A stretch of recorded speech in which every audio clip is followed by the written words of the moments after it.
What's going on, everybody? Welcome back to another episode of Hang 10. We are here hanging out in the Wavy Plus studio. Really exciting episode that I've got planned for you all today. We are getting into the end of October, of course. The winter season is upon us, so there are going to be some changes in our weather pattern over the next couple of weeks and months, which means different kinds of swells, different kinds of waves, different kinds of gear that you're going to need as well. Before we get into any of that, though, I want to show some footage that I've been sitting on for a couple of weeks to kind of kick off the holiday string of episodes here on Hang 10. Starting things out, of course, with Halloween, because a really fun event took place at Atlantic Park Surf in Virginia Beach. The new wave pool that opened up in August in Virginia Beach, it was called Logtoberfest. Now, Logtoberfest was pretty much everything that you think about when you think of surfing. You think about having fun. You think about the style. You think about expression, specifically being able to express yourself in the water, in most cases in Mother Nature. In this case, in the pool, being able to express your style of surfing. Also, maybe your goofy nature, seeing some really fun costumes. It was a surf contest, which doubled as a costume contest. I don't know about you guys, but that sounds like one of the most fun things in the world. So that's the event that we got into at Atlantic Park Surf. The surfers cruised on one of their softer waves. I'll detail that actually in a second. I catch up with Alex Smith. He works at the wave pool, and he breaks down the event, the structure, kind of why they decided to put this on. And he also talks about the wave settings and why they determined that this was the right wave setting for this contest. So all of that coming up in just a second with this video that I'm about to showcase for you guys. But then after that, we'll take a quick break. And then I really want to get into the 2025 Atlantic hurricane season, because it is coming to a close. Hurricane season wraps up here in the next little bit. It goes from June to November, of course, and I've got all the statistics, how many storms we had, how many hurricanes, major hurricanes, what was the strongest storm. And another really cool tidbit that I found out, a little bit of something that hasn't happened in quite some time. So I'll talk about that. It was a fun season for waves. It wasn't the best in terms of conditions. I think most of us across Hampton Roads and really down to the Outer Banks can really agree on that. The wind was a bit of an issue, but we did have some swell, so that was the good news. Any surfing is better than no surfing at all. So we'll get into the statistics of the 2025 Atlantic hurricane season, and also go into how we transition from fall to winter, because with that transition comes a whole new landscape when it comes to the kind of storms we get, which in turn leads to different kinds of waves, different kinds of gear that you need, different kinds of storm tracks and storm types. Hurricane swells are much different than storms that we typically see in the winter. Yeah, the size could be similar, but there's a lot of different things when it comes to the direction, the period, all of that, and colder water. So lots that we have to break down on this episode of Hang 10. Thank you all for tuning in this week. When we come back after this quick break, we are going to go into this Logtoberfest video. Can't wait to show it to you guys. It was a blast. Thank you to Atlantic Park for always having us out. We will have that coming up after the break.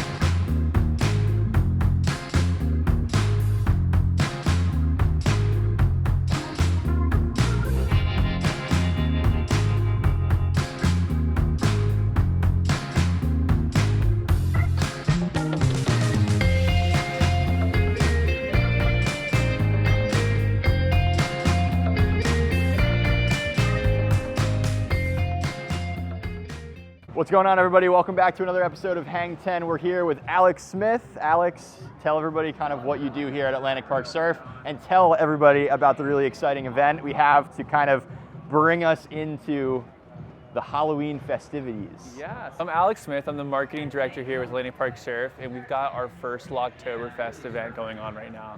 So really fun event. We have a costume contest on the beach, an expression session in the water with costumes as well. And prizes too. And prizes, and then also a longboard competition, which for us is just super fun. We really just want to make sure we can not just cater to the high performance waves that we can offer, but also the more stylish and also community driven longboard community we have here at Virginia Beach. It's a completely different type of surfing too. Yeah, Like yeah. you said, you touched on the style aspect. Exactly. You got the style and the costumes. Yes, yes. So that's a whole other level to it. Yeah, I mean, it's something that I think within our community, it's the way we can express ourselves, and so being able to tie in, Halloween is the holiday, and like kind of more of that longboard style is just a fun environment here at Atlanta Park Surf.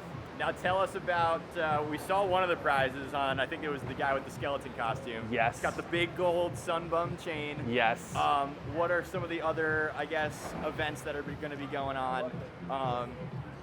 What's some of the other events that are going to be going on when it comes to the wave selection over the course of the evening?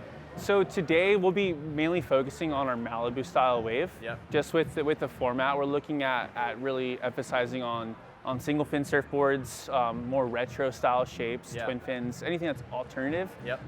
To really showcase that kind of different atmosphere in surfing. Yep. I feel like in wave parks you usually get high performance boards, and, Right. and we do have those high performance waves, but our Malibu wave is also a really, really good point break style wave. So being able to emphasize on that in this format is definitely the goal. Awesome. Well, Alex, thank you. Yeah. We're to get back to the fun of Logtoberfest. Yeah. Thanks for having us out, and everybody's ripping, so we're gonna go watch this go down. Awesome. Yeah. Yeah. Thank you guys for coming out. Of course.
All right, everybody. Hopefully, you all enjoyed that video from Atlantic Park Surf. Always a blast to head there and kind of just check out any event that they've got. Make sure you follow them on Instagram, follow them on social media in general, and they will always keep you in the know about deals potentially for if you want to book sessions.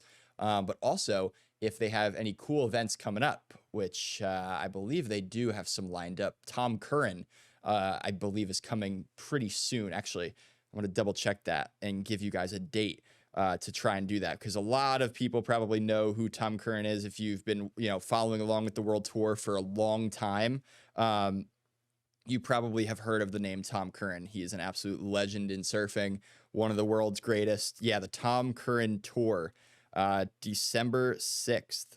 Music from Tom, 4 p.m. Surfers and Cowboys movie at 5 p.m. Q&A with Tom, 6:15.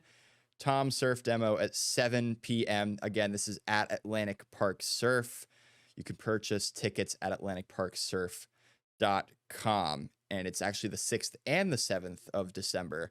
They host three-time world champion Tom Curran. He's a three-time world champ. You got to go see him. So exciting stuff there. You can follow Atlantic Park Surf to stay up to date with any of their events. You can guarantee that I'll be there to try and meet Tom Curran, because that's an absolutely legendary moment. Great event there, Logtoberfest. Hopefully it comes back next year because it was just a lot of fun to see everybody in their costumes. My personal favorite being the skeleton. Can't lie.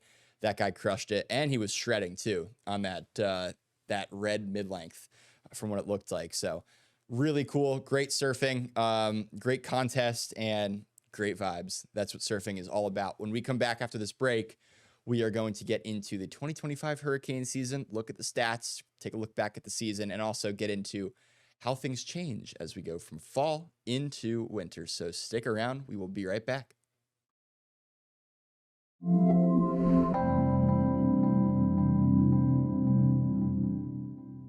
What's going on, everybody? Welcome back to this episode of Hang 10.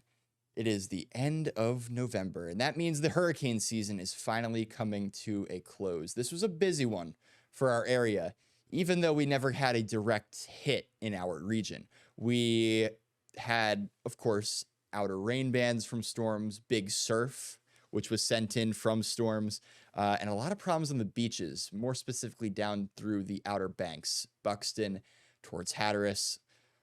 Over a dozen homes in the past couple months are now lost into the Atlantic Ocean. All that debris is in the water at some of the best surf breaks on the East Coast.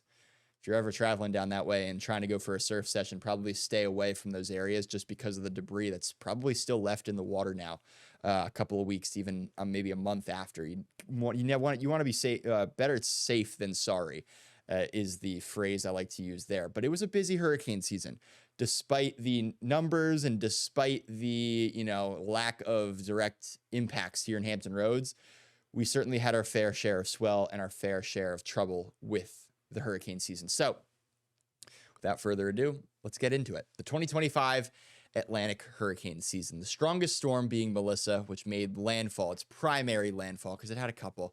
It made landfall in Jamaica, Cuba. I don't know if it directly hit any of the islands of the Bahamas. Cut right through the Bahamas, though. So a lot of impacts with that one storm, but it was the strongest when it made landfall. New Hope, Jamaica, 185 mile per hour winds. This storm lit up the Caribbean for about a week because it kind of just sat there, sending swell to a lot of the islands around the Caribbean and into, the east coast of Central America, the northern coast there of South America.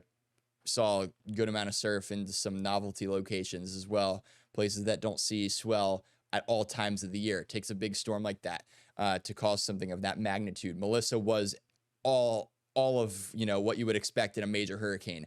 185 mile per hour sustained winds, that being the strongest storm to ever make landfall in Jamaica. I believe the surf was in the 20 to 40 foot range off the coast of Jamaica, and out in the open ocean, it was much bigger, well over 50 foot, especially towards the eye wall where you had those 185 mile per hour sustained winds. That's not gusts, that is sustained. The gusts were well over 200 miles per hour. And where they were, the hurricane hunters were sending in their equipment down to study the storm, they were finding wind gusts of over 220 close to 250 miles per hour, just a couple of feet, 100 feet up in the atmosphere. So insane storm there. It was a long tracking storm. Not as long tracking as Aaron. If you remember back to Aaron, Aaron was probably our longest lasting one, gave us swell for the longest amount of time. That was probably our best swell of the season. One of them this hurricane season. The final stats, 13 total storms, 5 of which becoming hurricanes, 4, get this, major hurricanes. This was the year of the major hurricane. Anything that was able to acquire category 1 strength was quickly either rapidly intensifying into a category 3 or higher, or just eventually became a category 3 or higher. There was only one storm that was not a major hurricane that ended up becoming a hurricane, and that was Imelda, category 2 storm. We had a couple of category 5s, 3 to be exact. Aaron, which rapidly intensified, Melissa, which rapidly intensified, and Umberto, all of which just blew up in their intensity. Also, this is the statistic I was mentioning earlier. No U.S. landfalls, so no landfalling hurricanes. We had tropical storms, Chantal back in July. We surfed that swell. If you remember back to that one made landfall on the South Carolina coast near Myrtle Beach. However, this is the first year since 2015 that a hurricane did not make landfall on U.S. soil. So kind of just an interesting stat there that I was able to kind of browse and find here. So again, here were the names. We started things out with Andrea. We ended it with Melissa. Didn't make it to Nestor, and I don't think we will because conditions over the next 7 days not looking very favorable as we head through the last week of November.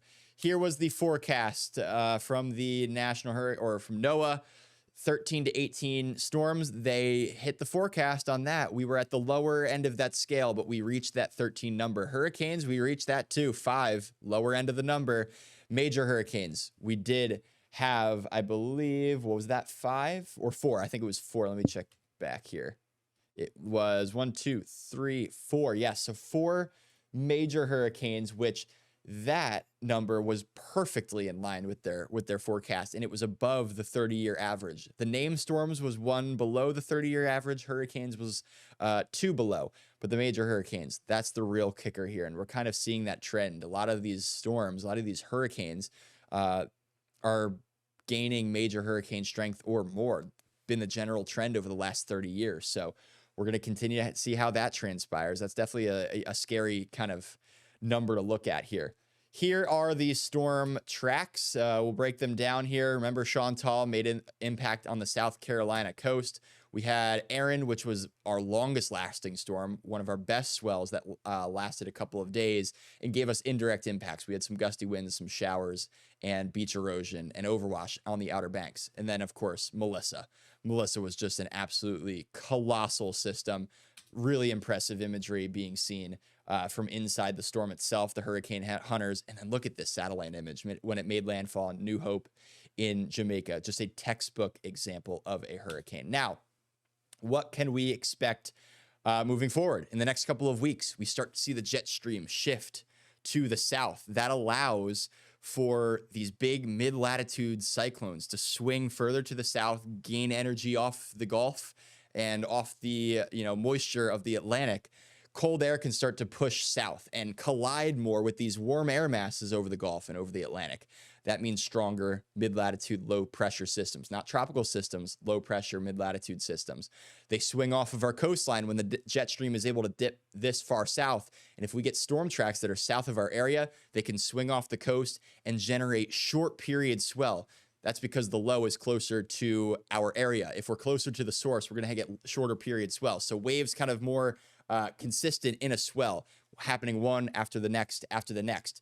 Typically, we see some of our best swells of the year with these short period winter season swells, as opposed to hurricanes, which are typically farther out to sea, at least this season, a lot of recurving storms, but longer period swells. So that's kind of the difference we see. We go from hurricane swells to big mid-latitude systems, these systems that feed off of these temperature gradients, these cold air masses clashing with the warm air masses, and then pushing off of our coastline and creating really short periods of swell that are in and out of here within a day. So that's what we typically look for as we head into the winter season.